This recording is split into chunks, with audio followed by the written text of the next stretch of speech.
Time to learn, ladies and gentlemen. All right, today we're talking about similar figures. All right, so right off the bat, these figures right here are similar.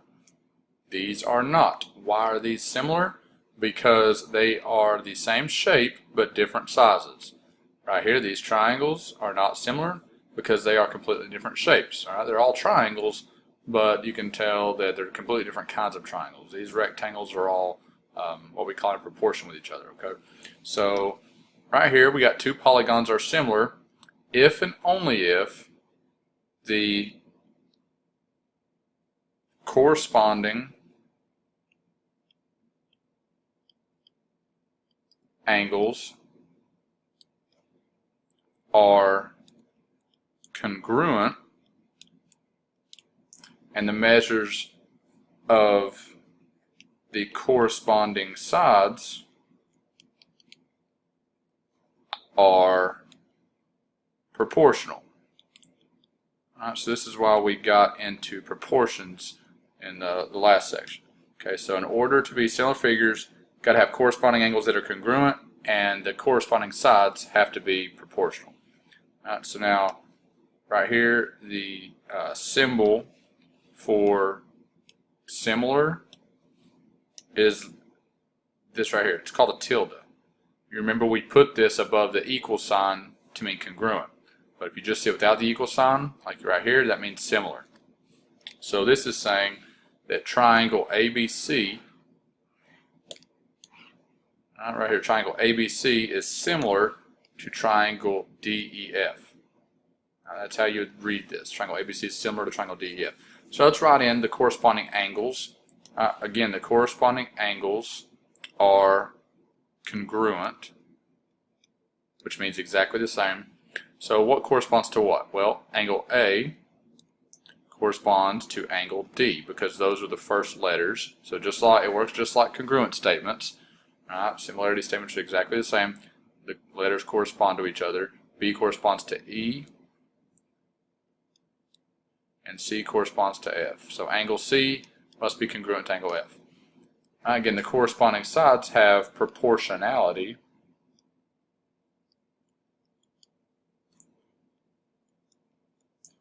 They are proportional.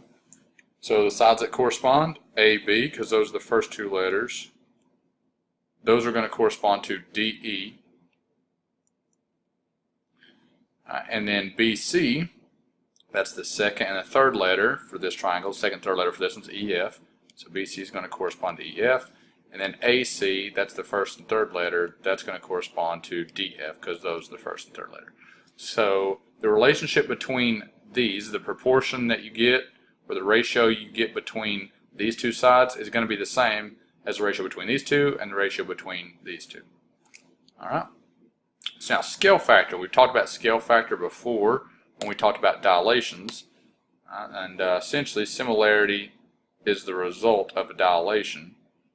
So just like we did with dilation, scale factor, if scale factor is greater than 1, you're going to have an enlargement, meaning the shape is going to get bigger. And if you have a scale factor that's less than 1, you're going to have a reduction, which of course means the shape is going to get smaller. Alright, so right here let's look at the dimensions of these two figures if we multiply or use the scale factor right here. So using a scale factor of 2 on this trapezoid, what are dimensions going to be of the new trapezoid? Okay, well with a scale factor, remember we multiply all the side lengths by the scale factor. So 2 times 9.5 is going to be 19. 2 times 7 is 14. That's going to be both sides of the trapezoid. And then 2 times 4.5 is 9. So those would be the new dimensions of the figure. I'm going to go ahead and pause it and let you guys try part B. Alright, so using a scale factor of a half, okay, we're going to multiply all of these by a half, which is really the same thing as just dividing by 2. So whenever you multiply by a half, you get 4, 5, 5, 4, 3, and 3. So those are going to be the new dimensions of that shape. Alright, let's keep on going. So similar figures are enlargements or reductions of each other. So when we talk about scale factor, it always gives us two similar figures. the amount of the enlargement or the reduction that's needed to change one figure to another is called the scale factor. Right? And the ratio of the lengths of the corresponding sides of the similar figures is called a similarity ratio. Similarity ratio. Alright?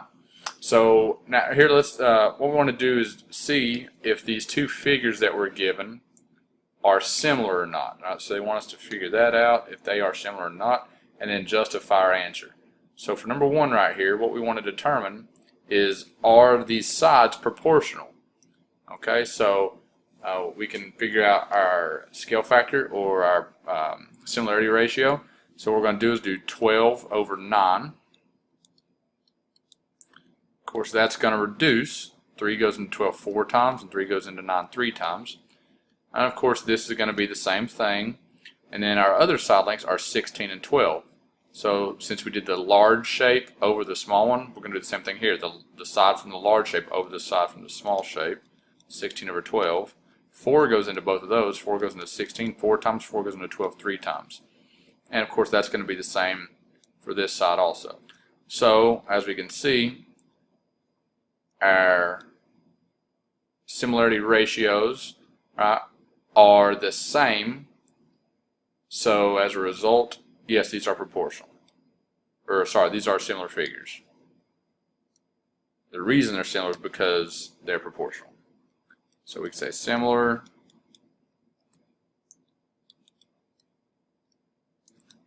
because sides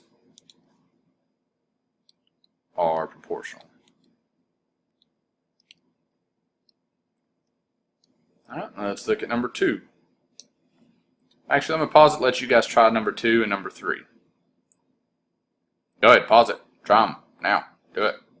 So for number 2 right here, we do the same thing. So one thing that you can do is take the numbers from your new shape, assuming this is the one we started with. Take the side lengths from your new shape and divide those by the side lengths from the old shape, and that'll give you your scale factor that you used. So right here we do 24 divided by 8, get 3. 14 divided by 7 for these two sides, and that gives us 2. Alright, so right off the bat we know these are not similar because the sides are not proportional to each other. And of course 12 over 6 is also going to give us 2. So if this would have been 2, so this is like 24 and this was 12, that would have given us 2, and they would have been similar. Alright, now this one, you can tell it's not similar before you even do anything because the angles have to be congruent. And we can see the angle measures are not congruent. These are all 90, and those are definitely not all 90. So you can tell really quick on that one that it's not similar. You don't even have to worry about the side lengths. If the angles are not congruent, they're not similar. It's got to be those two things. Congruent angles and proportional sides. Alright, let's keep on rolling. Let's not go back to the beginning. We don't want to start over. Okay, so right here we're going to use our knowledge of similarity to find some variables. Alright, so we got to solve here for some x, solve for x and solve for y, that kind of thing. Alright, so let's zoom out maybe a little bit, make it a little bit easier to see the whole problem. There we go. Alright, so right here let's write the proportions for the corresponding sides. So we're going to write which sides are corresponding. So in this triangle, alright, JH corresponds to ML. So whatever that ratio is should equal the ratio for the other sides. HI corresponds to LN. And then that should be the same as the third ratio. JI corresponds to MN. So whatever those ratios are, they should all be equal, which means they'd be proportional. Okay, so now to write a proportion to solve for x. Well, whenever you're doing these, you need to make sure that, first of all, you pick the sides that correspond to each other. But then once you write a ratio using the corresponding sides, you got to make sure you keep, if you do the big over the small, you keep it big over small for each one. And then you also have to be sure that one of your ratios doesn't have any variables, okay? Because you can't solve if they've all got variables. So which side lengths right here will give us a ratio without any variables? Well, this side, JH, corresponds to ML. Alright, that one's got a variable. And then right here, HI, it has a variable. It corresponds to LN, so we wouldn't want to write a ratio for those to start with. So JI and MN, that's the ratio we're going to have to use for everything because there's no unknowns. So let's go ahead and do JI over MN. So that's going to be 50 over 30. That's 50, not 56. And we're going to set that equal to the proportion that has the x in it. So this is the one with the x. So again, we did 50 on top, so we got to do 2x minus 3 on top because they came from the same triangle. And that's going to go over the side it corresponds to, which is 15. Now we cross multiply, and 50 times 15 is going to be 750. And remember, whenever we multiply by a binomial, we've got to put in parentheses. So 30 times 2x is going to be 60x. 30 times 3 is 90. Then we're going to add 90. 750 plus 90 is 840. And then we divide by 60. Divide by 60. So x is going to equal 14.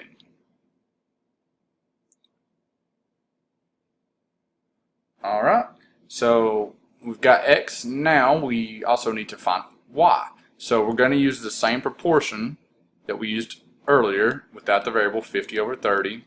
But now the ratio we set it equal to is going to be the one that has a y in it. So y is ML. It corresponds to JH. Okay, so don't make the mistake of putting y on top, right? We put 50 on top, so we have to put the side from this triangle on top also. So it's going to be 45 over y. Cross multiply, so we get 50y equals 30 times 45. It's 1,350. And then we divide by 50 and divide by 50. And we get that y is going to equal 27. Is that right? No, that's not right. Yeah, that's right, 27. Alright, so y is going to be 27. Okay, so again, just a couple things you got to be careful of. Make sure you continue to use large over small for each ratio if you start with large over small, and vice versa. If you do small over large for one ratio, it's going to be small over large for the other ratio.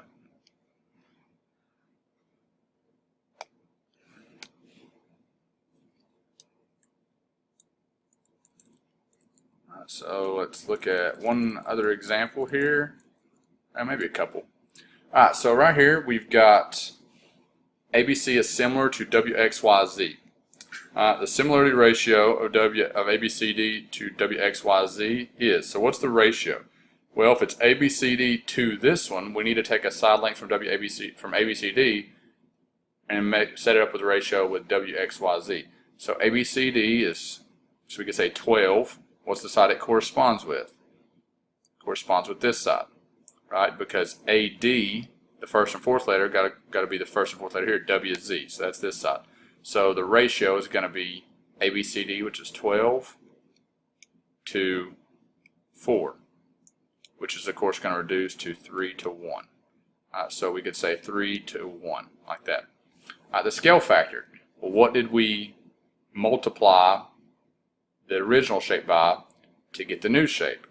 So we can take a number from the new shape, okay, and do new divided by old to get your scale factor. That's the way you always get scale factors, the new divided by the old.